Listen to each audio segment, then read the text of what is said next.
Hey, what's up? DFS Rico coming at you with my picks and insight on this NBA DraftKings 9-game slate. Just looking at it early on, I can tell there's a lot of injuries that we're going to have to look at. Like, for example, we got Town still out. Lillard is coming back, I believe. Tatum is probable at 9.9. Zach LaVine is still out. Gordon's probable. Drummond is out. Jaylen Brown is out. So looking at it early on, I'm looking at a lot of some of these Boston guys, but they are pretty priced up, honestly. So I can see myself not overexposing myself to them as well. But I think Ish Smith got scratched in that last game, and Thomas Bryant's already been announced out. Victor Oladipo's questionable.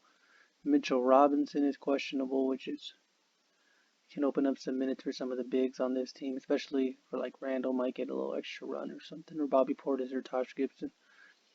And then Detroit has a bunch of injuries with their point guard since Derrick Rose is going to be out.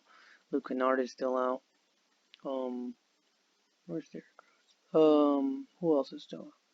Bruce Brown, Luke Kennard. So Brandon Knight might be starting in there. Brandon Clark and Jackson are still out. Bunch of injuries today, honestly. So just a bunch of injuries to look out for. Some guys still might pop up or lay a little later on, but I'm just going to give you what I think, what I'm looking at early on. So up top, at point guard, Luka Doncic is looking really good with all this value opening up in a fantastic matchup versus New Orleans. He did have a game.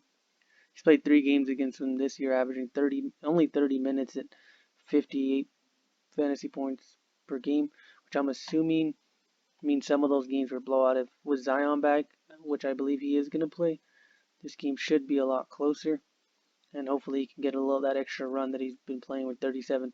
Look at 37, 38 minutes in a competitive game. Can easily beat this price. Like, he's just too cheap. 10-9 for a fantastic matchup. So I'm gonna plug him in because that's probably the guy I'm looking to pay up for. But just scrolling down, D'Angelo Russell might be questionable. They have been trying to rest him on back-to-backs. Is what I've noticed since he's gotten traded over. So he could be rested, which would open up guys like Malik Beasley or Jordan McLaughlin. But McCollum got priced up. With Lillard back, I don't have any interest in him if Lillard is back. Just scrolling down, just looking. John Moran has a fantastic matchup, 7.2 versus Brooklyn is looking really good. Levert at 7.2, I like him as well in that same game. Same fantastic matchup, pace up spot. Marcus Smart is intriguing at 7K. If you're willing to pay 7K for him, I can see that. I mean, he's been killing it the last 3 games. And with Hayward, Kemba, and Jaylen Brown, that's going to open a lot of usage for him. He is a 1.12 player, points per minute player with those guys off the court. And so I can see myself paying up for him in some lineups today. Won't flood my lineups with him, but I do like him at that 7K with a fantastic matchup versus Cleveland. Scrolling down. Kobe White at 6.2 is looking solid with LaVine still out. Markkanen in his back, so that might take a little bit of shots and usage away from him, but at 6.2, he looks like he'll have a safe floor around 30 points, honestly. Anything above that, he can go off. He can go for 50 or 40 points. Who else do we got? Satoransky, same thing. Scrolling down, Napier at 5K with Ish Smith, doubtful. He might get, if he can get up there to 32 minutes at 5K in a fantastic matchup versus Portland, you can see me going to him. Brandon Knight at 4.5, I do like him a lot. If he does play, he is questionable right now, but he should be the starting point guard if he does play. And I mean, he's been playing very solid ever since he's been getting the run, 20 plus minutes over the last 4 games. He's been at 23, 28, 31, and 30. He can easily beat that 4.5 price tag. The only issue is they could get run out the gym on this game. I mean, Oklahoma City just lost to the Clippers, and they are a fantastic team, honestly, defensively and offensively. So I can see them getting blown out and might lose some run in the fourth quarter. But if they can keep the game close and he can get that extra run in the fourth, I could see him destroying that price tag. So I do like him a lot as well. So I will plug him in at my shooting guard spot right now. Just looking at this early on, but just scrolling down more in the shooting guard. DiVincenzo might look solid at 4.3. He's been playing a ton of minutes the last 2 games, and when he does get that run, he is a pretty solid player. With George Hill out, he should get some extra shot attempts and extra ball handling opportunities with the second unit as well. So I do like him at that same price. Keep scrolling down. Steve Mikhailuk. He played 39 minutes last game at 3.9. If he's going to give me 35 plus minutes in this kind of game again, fantastic value, I believe, especially since he should get more ball handling opportunities with all the point guards for this team out, and especially if Brandon Knight's out, he's going to get even more opportunity to handle the ball. Denzel Valentine at 3.8. He didn't play too many minutes last game, but he did break his price tag. So he could be pretty solid. Jarrett Culver might be decent if D'Angelo Russell does sit out at 3.7. At 3.7, he could be a good play. I think that's it at the shooting guard and point guard position. Those are my 2 picks right there. Bradley Beal at 10.6. And so there's so much value if you're looking to pay up for a different stud other than Luka. He's in a fantastic matchup at 10.6. I preferably like Luka more just because he has that triple double opportunity. Like he hits triple doubles more often than Beal does. I'll bet on Luka hitting one more before him, so he's gonna get you fill up the stat sheet, which will, even if he's having a bad shooting night, he'll still be able to get rebounds and assists. On Beal's hand, if he's not making 3-pointers, his points aren't gonna look too solid. Brandon Ingram in a good matchup versus Dallas, looking good in a fast-paced matchup. Jimmy Butler, 7.8, still a little underpriced, but a little slower paced game, so I'm not sure I'll be looking at him too much. Keep scrolling down. 7.2 for Chris Middleton is pretty cheap, honestly. If he's going to come back and play 32, 34 minutes, I might have some interest in him. Gallinari, always that safe play at 6.2. Did lose last night. He usually rests on back-to-back, so they might not even play him today, so I'll keep a lookout on guys like Shea and Schroeder and Chris Paul if I was you. Fournier is not too interesting at 6.1 with Aaron Gordon back. But yeah, that's about it, I think. Cedi Osman at 4.1 is played 39 minutes last game, and he should get that same run today, honestly, with the same guys out like Garland and Drummond. Thompson is out. They ran a 7-man rotation that last game, so I do like him at 4.1 for some value.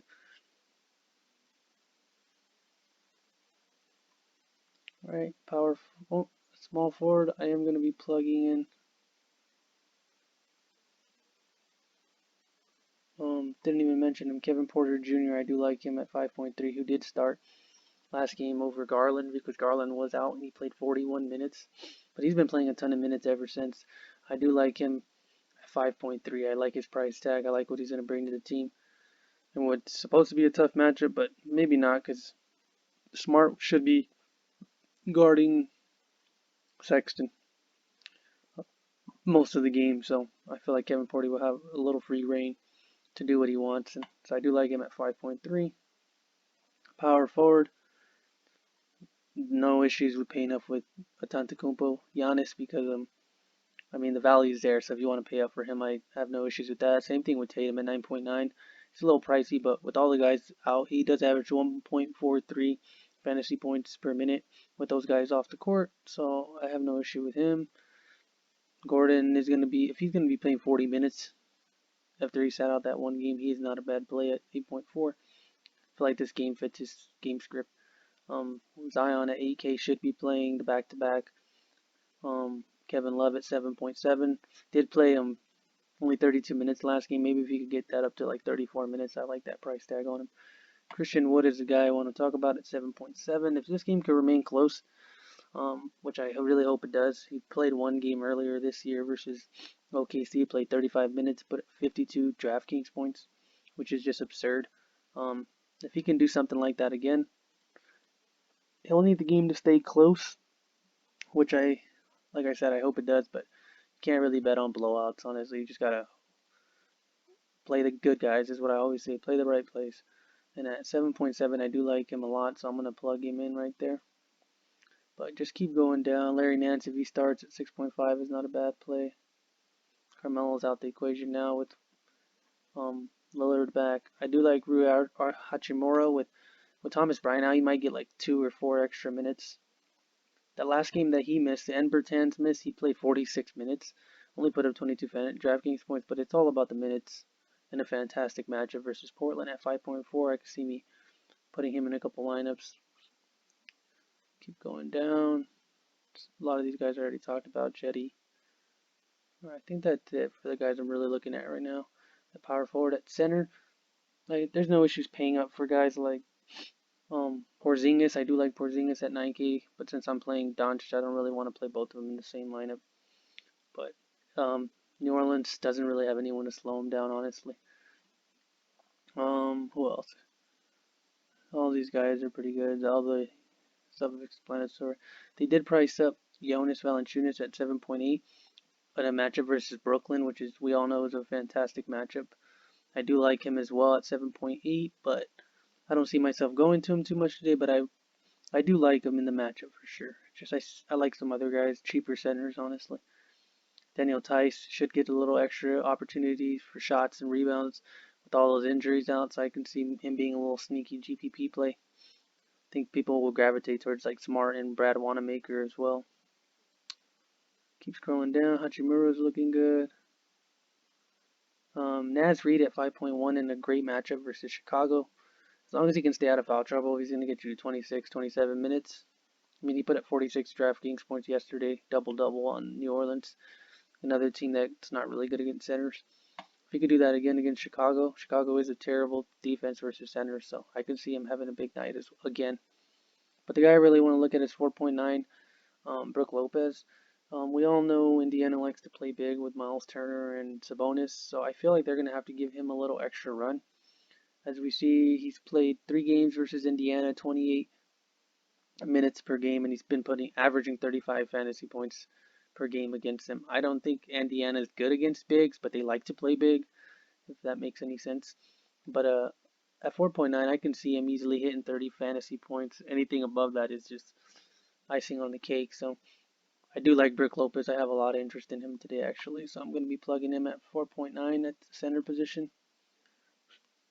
Scrolling down, if John Henson gets a little extra run, I do like him at 4.3. Thomas Bryant is out, so like I mentioned, Mo Wagner out. He should, if he could get 24 minutes, he'll be solid play.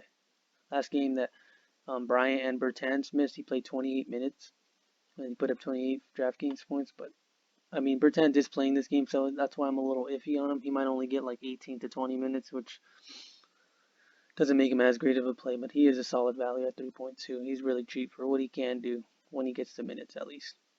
But yeah, just looking at it early on, those are my 5 favorite picks right as of right now. I think things will change. Injuries might come in, so always keep a lookout on that kind of stuff. But if you have any questions, just comment. I'll make sure to get back to you. Like, subscribe. Thanks for watching.